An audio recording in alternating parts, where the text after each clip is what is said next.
Olá, está no ar o programa Trânsito Seguro, reestreando hoje, no dia 8 de agosto de 2019, nessa quinta-feira, gravando aqui na cidade de São Paulo, para todo o país e também para fora do país. Bom, o programa Trânsito Seguro ficou por um período fora do ar e a gente retorna hoje, né, nessa data, uma data importante, aliás, que hoje é Dia Mundial do Pedestre, a gente daqui a pouco vai falar.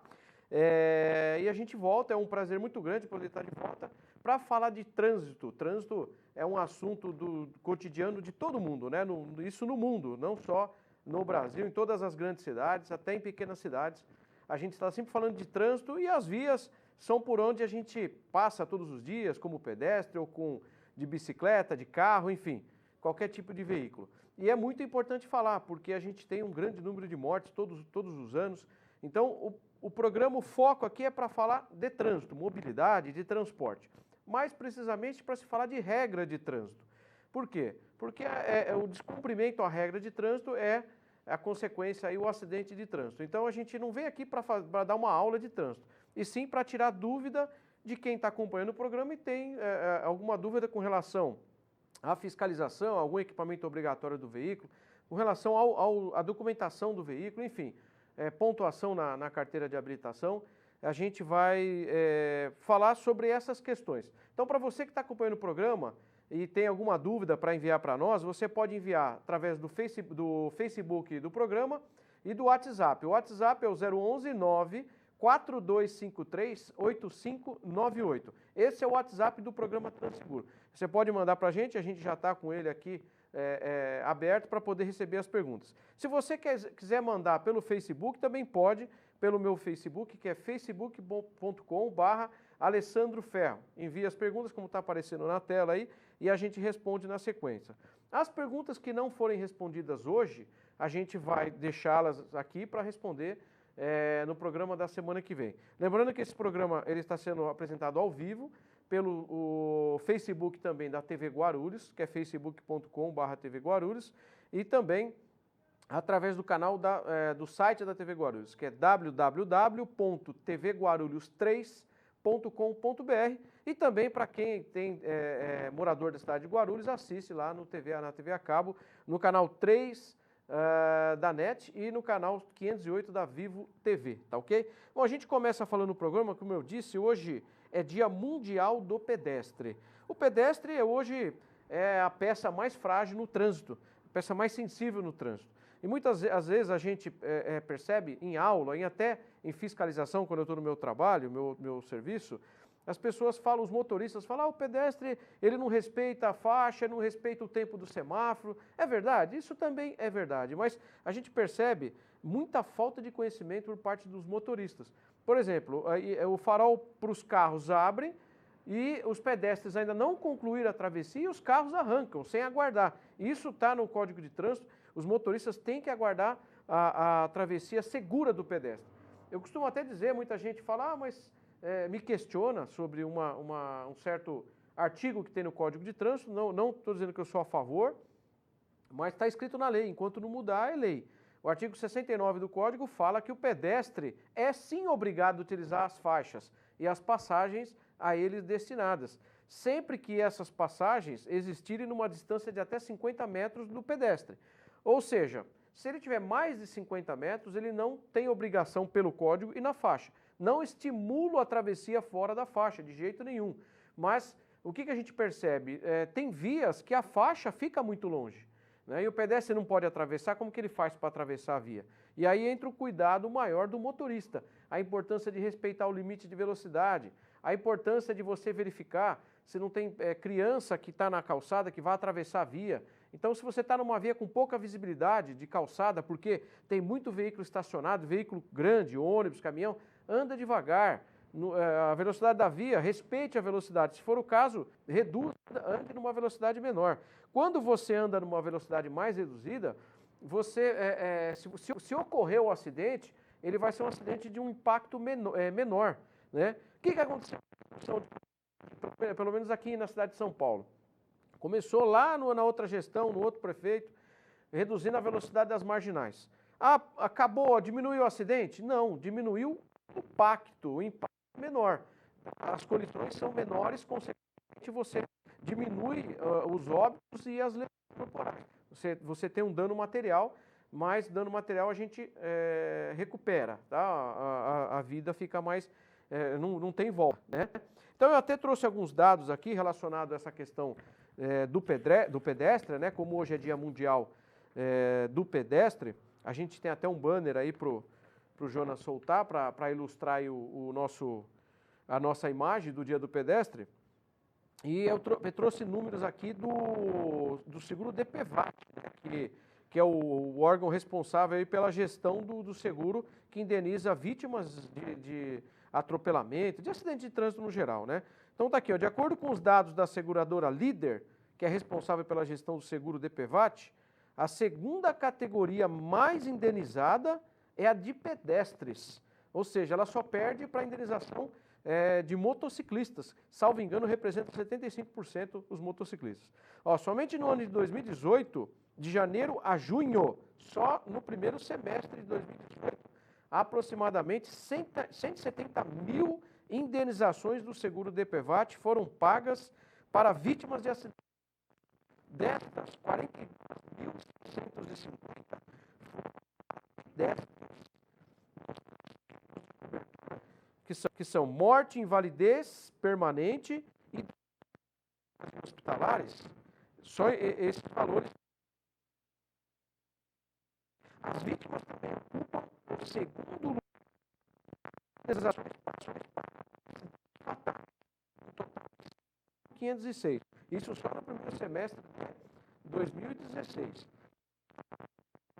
Custo direto, nós temos custos indiretos. Além disso, mais de 30 mil pedestres foram indenizados por invalidez permanente. Ou seja, no primeiro semestre de 2006, 5.506 vidas perdidas no trânsito e 32 mil pessoas ficaram inválidas permanentemente, tá? Por conta de acidentes de trânsito. Aí aqui traz também o perfil, né, dos indenizados. Os números mostram que a maior de indenizações pagas foi para vítimas de faixa etária considerada econômica ativa. A idade é entre 18 a 34 anos. Representam 34% do pedestre pelo seguro DPVAT. Mais de 14 mil. Olha que interessante agora. Entre os motivos da falta de atendimento pedestre, ao caminhar nas ruas, está relacionado ao uso do celular. O celular, para quem dirige, né? A pessoa fica distraída. Se você entrar no YouTube e procurar vídeo lá, você vai ver pedestre caindo em buraco, tropeçando, caindo em bueiro. Né? Por quê? Porque está andando e digitando. Aqui fala, digitar, ler, falar, usar o fone de ouvido aumenta as chances em até 80% dos acidentes. Tá? Então, a gente está dedicando boa parte do programa dessa reestreia, hoje no Dia Mundial do Pedestre, e pedir que todos tenham essa consciência, tanto o pedestre quanto ao motorista, ter um pouco mais de paciência, porque às vezes a gente também é pedestre, né? E aí a gente fica na condição de pedestre e fica vulnerável também. Bom, como eu disse aí, a gente abre o programa para perguntas, e a gente já está recebendo aqui perguntas. Agradeço aí a participação, DDD 015 pelo WhatsApp.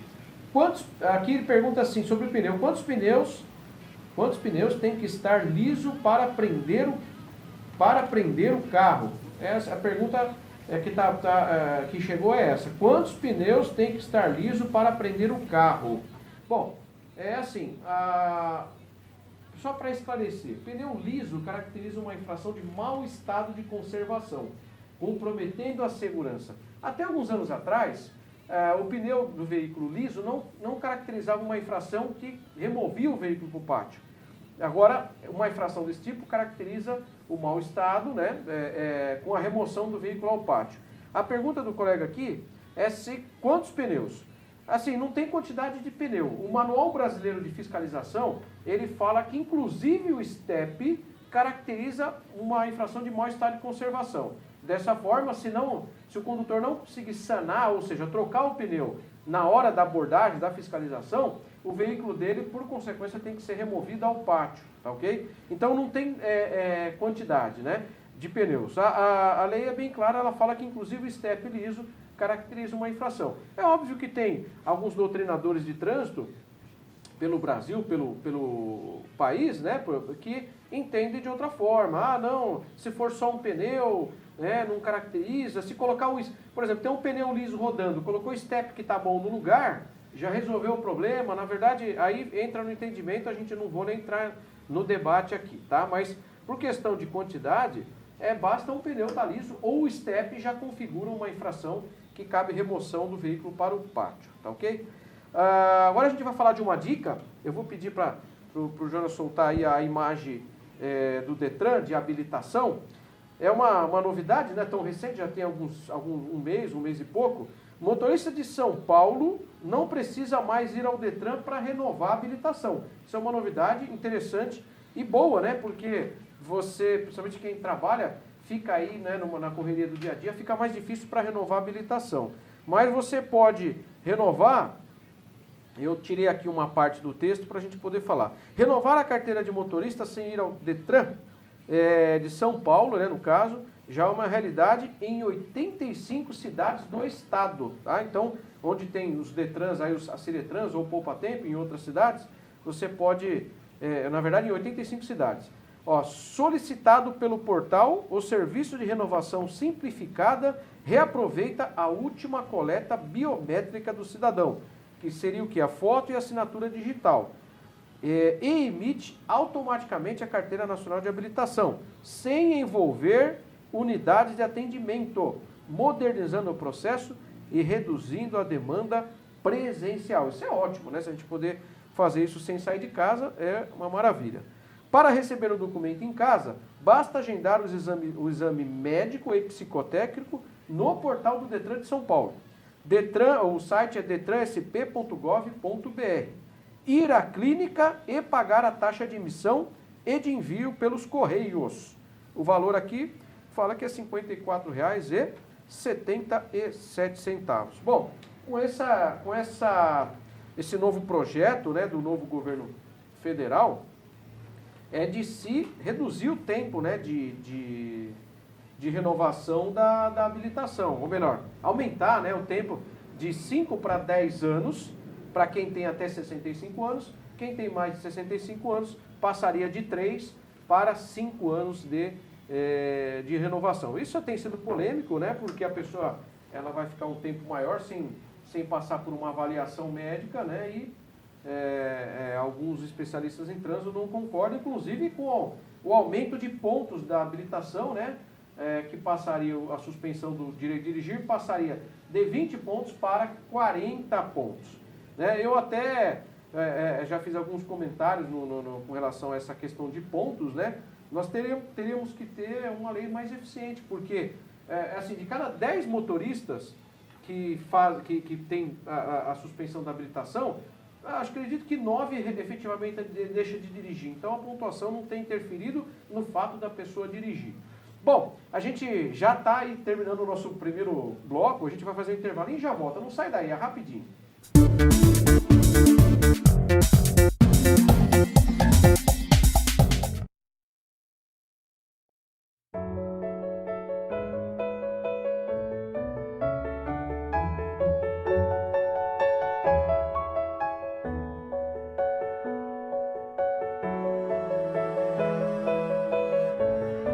Sua família não vai esquecer o que você fez por ela.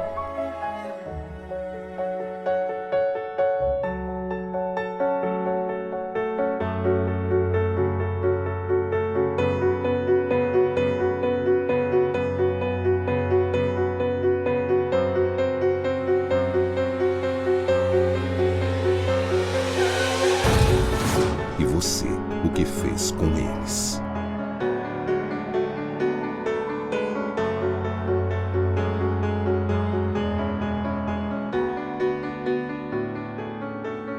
A culpa não morre nunca. Respeite o limite de velocidade. Ultrapasse com segurança.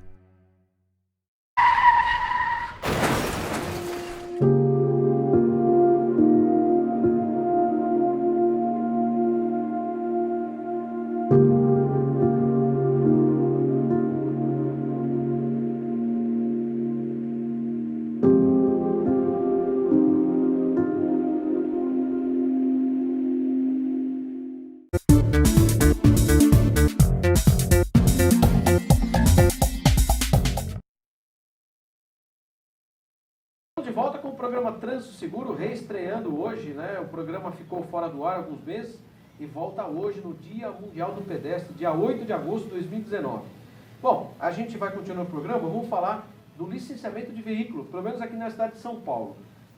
Quais finais de placa que tem que licenciar até o final desse mês de agosto? São os finais 5 e 6 de placa. Nós temos aí a imagem para o Jonas colocar para nós. Final 5 e 6, esses dois finais de placa, né, exclusivamente nesse mês de agosto, são dois finais de placa que licenciam.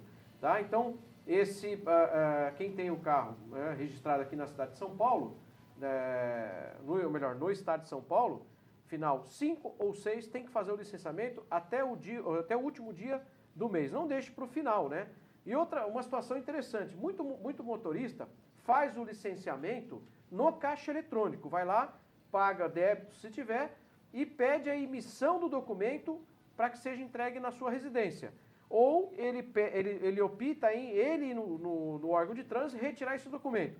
Quando você opta em retirar no órgão de trânsito, o seu veículo só vai ficar efetivamente licenciado quando você vai no guichê, solicita e aí o funcionário lá do órgão de trânsito emite o documento para você. Antes disso, o seu veículo não vai estar licenciado. Ah, mas se eu apresentar lá o comprovante bancário, ele é válido para fins de fiscalização? Não, tá? Ele não substitui o documento regular. Ah, mas o documento do veículo não foi dispensado, né? Mas ele não é mais de porte obrigatório. Na verdade, ele é dispensado se o agente que está fiscalizando tiver como consultar o licenciamento, tá? Então, cuidado, não deixe para fazer em cima da hora. Se for fazer o envio via Correios, que faça antes. Eu sugiro pelo menos uns 10 dias antes de vencer o licenciamento. Deixou para o final, pode ter uma dor de cabeça aí de ter o veículo removido pela falta de licenciamento, tá? Bom, a gente vai continuando, eu vou falar de outra situação aqui que vem fazendo vítimas, principalmente no mês passado, que foi um período de férias escolares, que é o uso de cerol em linha para empinar pipa, né? A criançada e até alguns adultos empinando pipa com linha de cerol. Nós temos uma imagem para ilustrar também, vou pedir para o Jonas colocar para a gente. Lembrando que o cerol, ele é proibido por lei, né? Em São Paulo tem uma lei que proíbe o uso do cerol, é crime, uma lei estadual 12.192 de janeiro de 2006, tá? Então lá, o artigo 1º dessa lei. Fica proibido o uso de cerol ou de qualquer produto semelhante que possa ser aplicado em linhas de papagaios ou pipas. Então tá aí, a gente está mostrando na imagem aí, ó, são pássaros feridos, motociclista perdendo a vida, né? Criança, né? Então, assim, o que a gente pede, não faça uso de linha, né? Tem a linha chilena aí, que eu até peguei aqui. Essa linha chilena, ela é pior do que ela é muito mais potente, né, do que as linhas antigas. Olha o que tem, para vocês terem ideia, nessa linha. É pó de quartzo e óxido de alumínio. Então, por isso que ela fica realmente uma navalha, tá? Então, nesse último mês, no mês passado de julho, tivemos, infelizmente, muitos acidentes fatais envolvendo motociclista. Teve um recente, um garoto, um adolescente, perdeu a perna, né? Eu já, uma ocasião, tinha um carro, eu passei por uma linha dessa com cerol, a coluna do vidro chegou a tirar tinta, fez uma marca de tiro, um pequeno raso. Eu fiquei imaginando no pescoço, na pele, né? Se já cortou a tinta, né, a primeira camada de tinta, imagine na pele da pessoa, que no membro, alguma coisa que pode fazer. Então é assim, denunciem, se você presenciar, liga o 90, faça a denúncia. Se você perceber algum lugar que está comercializando isso, faça a denúncia, pode ser anônima, diz que lá no 181 ou liga o 90, a viatura vai lá e vai conduzir para a delegacia se for o caso. Não omita, denuncie, não deixe seu filho usar esse tipo de material. Isso está matando gente todos os dias, tá? Tem até o meu amigo aí, o Luiz Arthur Cané, está fazendo aí uma campanha maciça nas mídias sociais para ver se a gente consegue diminuir isso. Tá de parabéns, aliás, o Arthur está sempre aí fazendo campanhas, principalmente em prol motociclista, né? Então, aliás, motociclista, coloque a anteninha lá de cortar a linha de pipa. Ela é importante, ela vai salvar a sua vida, tá? Bom, a gente tem aqui uma outra pergunta. DDD 17 chega para nós. Pergunta assim: carro rebaixado é permitido? Sim, o carro rebaixado você pode fazer alteração, desde que você faça a regularização dessa alteração na suspensão. Na verdade, pessoal, toda e qualquer alteração no veículo, ela tem que ter autorização do órgão de trânsito. Está lá no artigo 98 do Código. Fala assim, ó. Artigo 98. Nenhum proprietário ou responsável poderá, sem prévia autorização da autoridade competente, fazer ou ordenar que sejam feitas no veículo modificações de suas características de fábrica. Parágrafo único. Os veículos e motores novos ou usados que sofrerem alterações ou conversões de combustível, né, são obrigados a atender aos mesmos limites e exigências de emissão de poluentes e ruído previstos pelos órgãos ambientais competentes e pelo Conselho Nacional de Trânsito, cabendo à entidade executora das modificações e ao proprietário do veículo a responsabilidade pelo cumprimento das exigências. Então, em particular, no caso de rebaixamento de suspensão de veículo, tem uma resolução que regulamenta 479 de 2015 ou 14, eu não lembro o ano agora, que ela fala lá os veículos até 3.500 quilos, tal, pode rebaixar desde que você conste essa alteração no documento do veículo, tá? Quando esterça, não pode ficar pegando na lataria, na suspensão. E aí, se você for parado numa fiscalização, seu veículo estiver irregular, né, altura no máximo 10 centímetros, né, no mínimo 10 centímetros do chão, o seu veículo, o agente vai falar para você o quê? Ó, você tem como regularizar aqui no local? Se você tiver como regularizar, ele vai liberar o seu veículo, vai te autuar e liberar o seu veículo. Se você não conseguir regularizar, tem uma linha agora, uma doutrina de alguns doutrinadores na área de trânsito que entende o quê? Alterou suspensão, mexeu com o quê? Segurança do veículo. Então, se não tem uma regulamentação, não passou por uma certificação do órgão acreditado pelo Detran, geralmente é o Inmetro, né? Se você não passou por essa vistoria, né? Entende-se que esse veículo está oferecendo um risco à segurança. Então, você pode até ter o veículo removido por causa da suspensão, tá bom? Então, fica aí esse alerta aí para quem tem a suspensão do veículo rebaixada, tá bom? A gente já está chegando no final, a gente vai ter que ver aí se aumenta o tempo desse programa, porque está muito rápido. Queria falar uma outra coisa. Eu vi no programa, não é fazendo uma crítica, mas eu acho que a gente tem que fazer uma correção, tá? No programa Auto Esporte da TV Globo desse domingo, passou uma matéria sobre alteração dos faróis. Acho que era um Gol, o rapaz levou numa loja especializada, eles tiraram o farol fora, tiraram a lente do farol e lá mudaram o conjunto óptico, né, de iluminação, trocaram o sistema original de luz e acrescentaram, está até mostrando na imagem aí, acrescentaram uma régua de LED, né, uma luz de LED dentro do farol. E a apresentadora que fez a matéria, a repórter que fez a matéria, na verdade, ela falou que isso não teria problema, que é permitido por lei. Na verdade, a alteração no farol, né, ela entra nessa mesma questão da suspensão. Qualquer alteração tem que ter autorização do órgão de trânsito, tá? Você teria que fazer o quê? A pessoa que faz uma alteração dessa, passar também num órgão, por exemplo, o Inmetro, eles iam fazer um teste para ver se o ângulo não estaria ofuscando, né? Porque você altera toda a composição do farol. Você tira o conjunto óptico e coloca uma luz como se fosse um xenon. Então você pode estar alterando a geometria do farol, ângulo, né, de faixa de luz, isso pode atrapalhar quem vem no sentido contrário. Então o Inmetro faz essa aferição, ele emite um laudo, com esse laudo você vai no Detran e faz a regularização, vai passar a constar no documento do veículo também. Então eu queria fazer essa correção. Cuidado, se você for fazer qualquer alteração no veículo, procure primeiro o órgão de trânsito, para que você não tenha dor de cabeça depois na rua e durante uma fiscalização, tá ok? Inclusive, recentemente surgiu uma questão dessa com relação à moto, né? Alguns motociclistas vão lá e compram um par de farol de LED e colocam lá, adaptam na moto. É proibido também. Só é permitido naquela moto que saiu original de fábrica. Por exemplo, a linha das Gs, né, da BMW, da moto BMW, sai de fábrica com esse projeto, sai de fábrica com esse farol. Então, já foi projetado com ângulo, etc., para não ofuscar. Colocou depois, não fez a regularização, está irregular, tá bom? Bom, a gente tinha muito mais coisa para falar, mas realmente o tempo é curto. Eu vou pedir desculpa para quem enviou perguntas aí.